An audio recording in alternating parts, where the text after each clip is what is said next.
Friend, आज का हमारा टॉपिक है लिम्फेटिक टेम्परामेंट। लिम्फेटिक टेम्परामेंट क्या होता है? इलेक्ट्रो होम्योपैथी में अगर आप सक्सेसफुल होना चाहते हैं तो आपको 5 टेम्परामेंट्स की प्रॉपर नॉलेज चाहिए।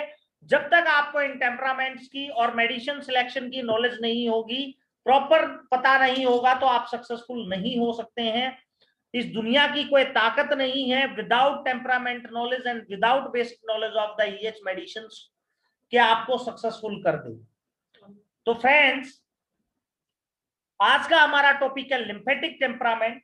लिम्फेटिक टेम्परामेंट को रस प्रकृति के रोगी कहा जाता है। रस प्रकृति के रोगी ऐसे रोगी होते हैं जिनका ब्लड प्रेशर लो रहता है, थकान रहती है, खाया पिया नहीं लगता है, जिनको सर्दी जल्दी लगती है, सर्दी खांसी जुकाम बुखार जल्दी हो जाता है, वो लोग लिम्फेटिक टेम्परामेंट के पेशेंट होते हैं।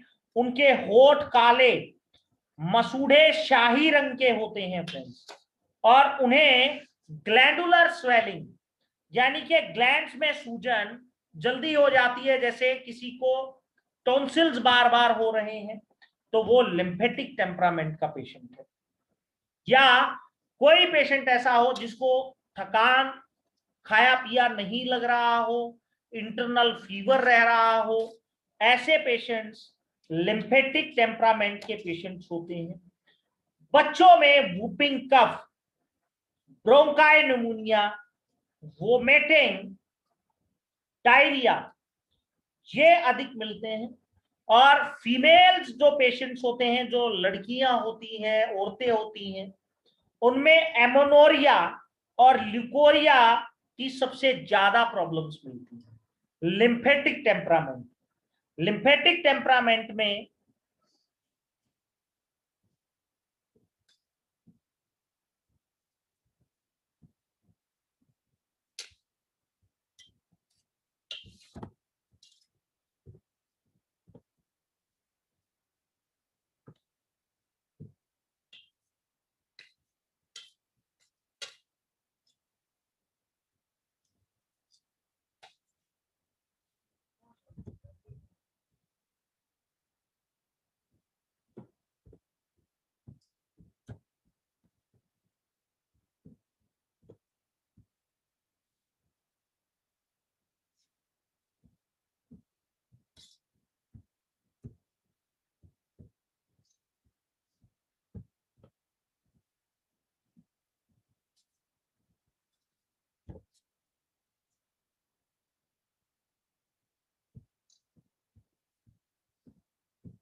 और फ्रेंड्स, लिम्फेटिक टेम्परामेंट इंडिया के अंदर आप अगर आप नोटिस करेंगे तो 10 साल से कम उम्र के बच्चे और 40 साल से ज्यादा एज के लोगों को 90% मिलता है। अगर 10 साल से ऊपर वाले किसी बंदे को मिल रहा है लिम्फेटिक टेम्परामेंट, जैसे किसी को नेजल कैथरा है, जुकाम बार बार हो रहा है, ठंड ज्यादा लग रही है, कोई फीमेल ऐसी है जिसको खाया पिया नहीं लग रहा है, बॉडी एक रहता है, वीकनेस रहती है, एनर्जी लेवल बिल्कुल डाउन रहता है, एनीमिया है, तो वो भी लिम्फेटिक टेम्परामेंट का पेशेंट है। और इलेक्ट्रो होम्योपैथी में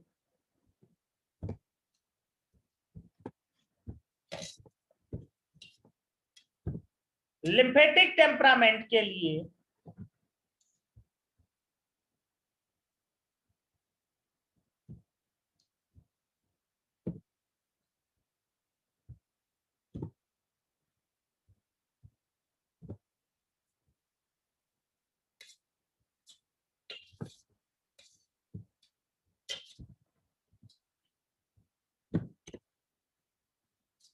एस ग्रुप की जो मेडिसिन है वो लिम्फेटिक टेम्परामेंट के लिए अति उत्तम मेडिसिन है।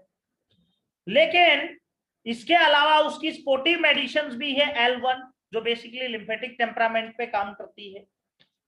L1 लिम्फेटिक टेम्परामेंट की मेडिसिन है।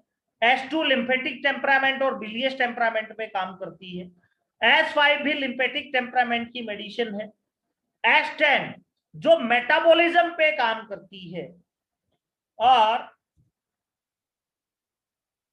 P ग्रुप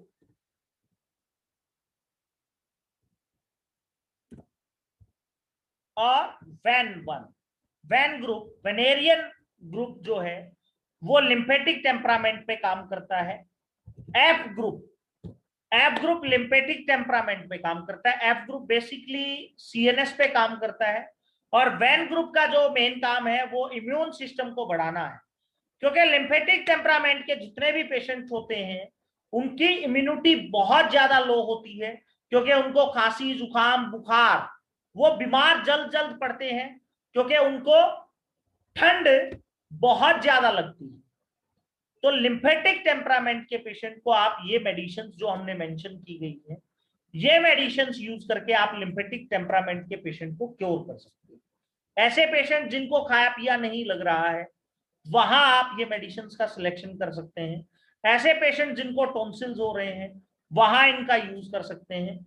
ऐसे पेशेंट जिनको खांसी जुकाम बुखार ज्यादा हो रहा है वहां इस मेडिसिन को यूज कर सकते हैं।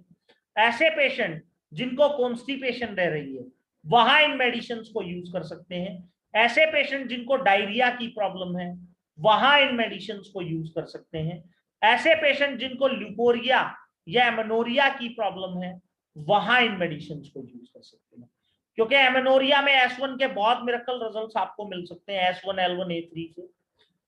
कोल्ड में आप S1L1A3 वेन1 को यूज कर सकते हैं। नेजल कैथरा में S1L1A3 वेन1 को यूज कर सकते हैं।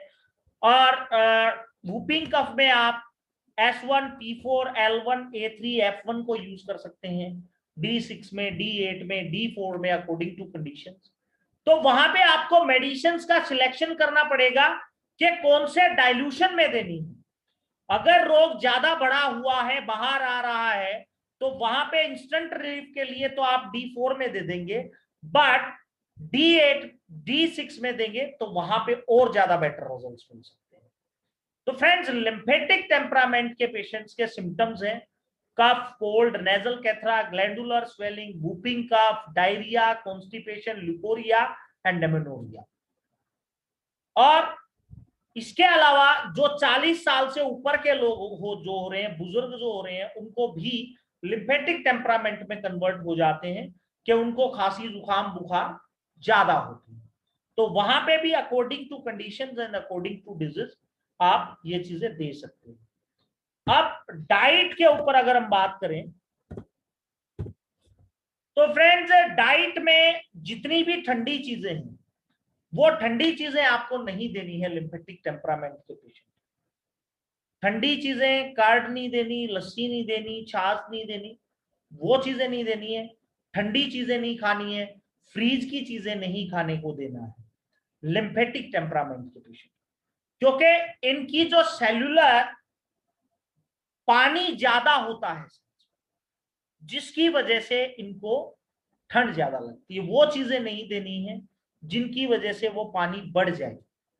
तो वहां पे आप ठंडी चीजें अवॉइड कराएं। ठंडी चीजें अवॉइड कराएंगे, फ्रीज की चीजें अवॉइड कराएंगे।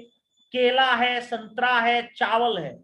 अगर लिम्फेटिक टेम्परामेंट का पेशेंट है उसको केला, संतरा, चावल, लस्सी, दही, ये चीजें अगर आप अवॉइड कराएंगे तो ज्यादा बेटर रहेगा। वहां पे आपको बेटर रिजल्ट्स मिल सकते हैं, क्योंकि बहुत बार ये देखा गया है कि नेजल कैथरा का पेशेंट है, लस्सी पी ली, संतरा खा लिया, चावल खा लिया, तुरंत प्रॉब्लम रही, क्योंकि वो उसकी प्रकृति के प्रतिकूल है, अपोजिट है, जिसको खाने से उसकी बॉडी में दिक्कत हो रही है। तो जब तक वो पेशेंट मेडिसिन खाएगा तब तक आप ये चीजें देंगे। जब वो बैलेंस हो जाएगा तो उसके बाद जरूरत नहीं पड़ेगी। तो फ्रेंड्स, आज का टॉपिक हमारा टेम्परामेंट के बारे में था। दोबारा फिर मिलेंगे। जय मैटी, जय भारत, जय इलेक्ट्रो होम्योपैथी।